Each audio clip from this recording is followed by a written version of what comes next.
Welcome to Nandini's pantry. இன்னைக்கு நந்தினிஸ் பேண்ட்ரியில் நம்ம பார்க்க போகிற ஒரு ஆரோக்கியமான ஒரு ரெசிபி என்னென்னா டிஃபன் ஐட்டம் தான் பார்க்க போகிறோம். அது என்னென்னா மோர் கூழ் எப்படி வேணாலும் சொல்லலாம். அது ரொம்ப சிம்பிள். ஒரு 7 நிமிஷத்தில் டக்குன்னு பண்ணிடலாம். மாவை வந்து தயிரில் கறக்க விட தாளிச்சு கொட்டிட்டு விடாமல் கையெடுக்காமல் கிளற 7 நிமிஷத்தில் டிஃபன் ரெடி ஆயிடும். ஹெல்த்தியானது. இந்த மாதிரி சம்மர் சீசனில் தயிர் நிறைய சேர்த்துக்கணும். அந்த வகையில் தான் இந்த டிஃபன் ஐட்டம் செய்ய போகிறோம். வாங்க அது எப்படி செய்யலான்றதை பார்க்கலாம்.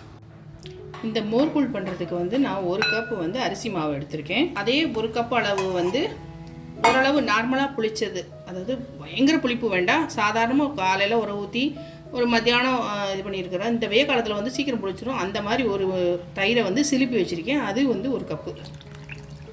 நீங்கள் புளிப்பு கம்மியாக சாப்பிடுவீங்கன்னா 1/2 கப்பு கூட விட்டுக்கோங்க. இதுக்கு தேவையான அளவு உப்பு. இதை நல்லா கலந்து விடணும். இதை வந்து கொஞ்சம் தண்ணியாக தான் கரைச்சிக்கணும்.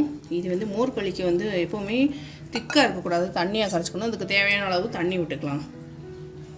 இதில் வந்து 1 கப் அளவு தண்ணி எடுத்திருக்கேன். நான் வழிய வச்சுக்க வேணாம், கொஞ்சம் கொஞ்சமாக விட்டு கரைச்சிக்கலாம். இன்னும் கொஞ்சம் இந்த மிச்சம் இருக்கிற தண்ணியை சேர்த்துக்கலாம்.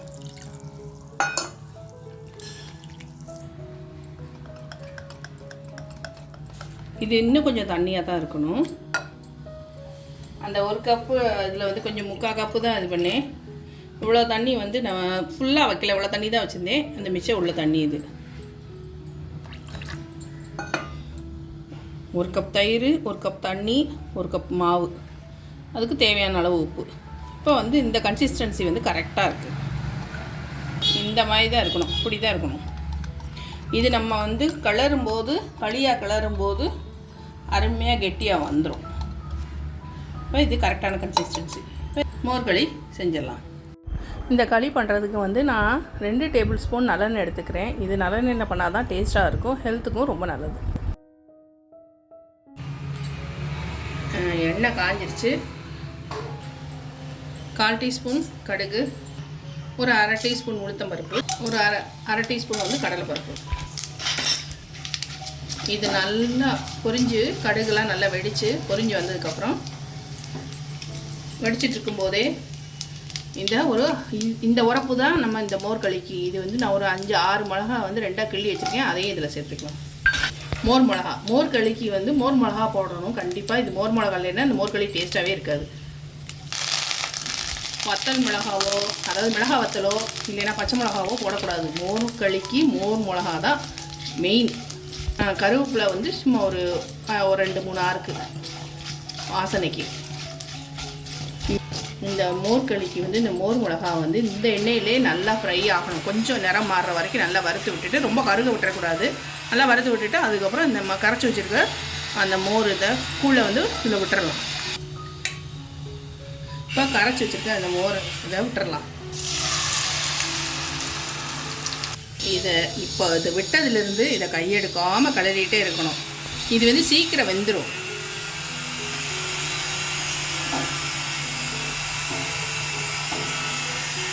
இது சூப்பரான டிஃபன். இது எல்லாரும் சாப்பிடலாம், ரொம்ப டேஸ்ட்டாக இருக்கும். அதாவது நம்ம நல்லா உறவிட்ட மோர், தயிர்ன்றதுனால இது வந்து அப்படியே வெண்ணெய் வாசனை வரும். இந்த மோர்களி சாப்பிடும்போது அவ்வளோ சூப்பராக அட்டகாசமாக இருக்கும். கரெக்டான பதத்தில், அதாவது கரெக்டாக புளிச்சிருந்தா போகிறோம். சூப்பராக இருக்கும் அது. கண்டிப்பாக நீங்களும் இதை ட்ரை பண்ணி பாருங்கள். வெய்ய காலத்தில் இந்த மாதிரி தயிர் சம்மந்தமான டிஷ்ஷெல்லாம் நிறையா சாப்பிட்டோம்னா இந்த சூட்டு பிரச்சனைகள்லாம் எதுவுமே, ஹீட் ப்ராப்ளமே எதுவுமே வராது. பாருங்கள், டக்குன்னு வெந்துகிட்டே வருது. எப்படி தண்ணியாக விட்டோம். 1 கப் தயிர், 1 கப்பு தண்ணி, 1 கப் மாவு. சூப்பரான பிரேக்ஃபாஸ்ட் ரெடி ஆயிரும். பிரேக்ஃபாஸ்ட்டோ டின்னரோ. இப்போ ஒரு 2 மினிட்ஸ் மூடி போட்டு மூடும். இதை அப்பப்போ ஒரு இடையில ஒரு 30 செகண்ட்க்கு ஒரு தடவை திருப்பி இது பண்ணுங்கள். ஏன்னா மேல் பக்கம் வேகாமல் இருக்கும். எவ்வளோ எண்ணெய் விட்டோம், 2 டேபிள் ஸ்பூன் விட்ட இதே ஜோடே தெரியல.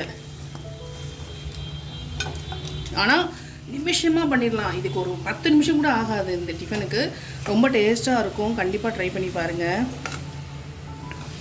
கொஞ்சம் முருகலாக வரணும் அப்படின்னா எண்ணெய் விட்டுக்கோங்க. ஒரு ஸ்பூனு 1 ஸ்பூன் 2 ஸ்பூன் விட்டிங்கன்னா அடியில் நல்லா முருகலாக வரும்.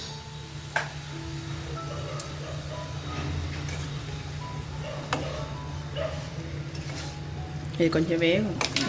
இந்த மோர்களி வெந்துருச்சான்னு பார்க்குறதுக்கு வந்து கையை ஈரம் பண்ணிவிட்டு தொட்டு பார்க்கணும். தொட்டு பார்த்தா கையில் ஒட்டக்கூடாது.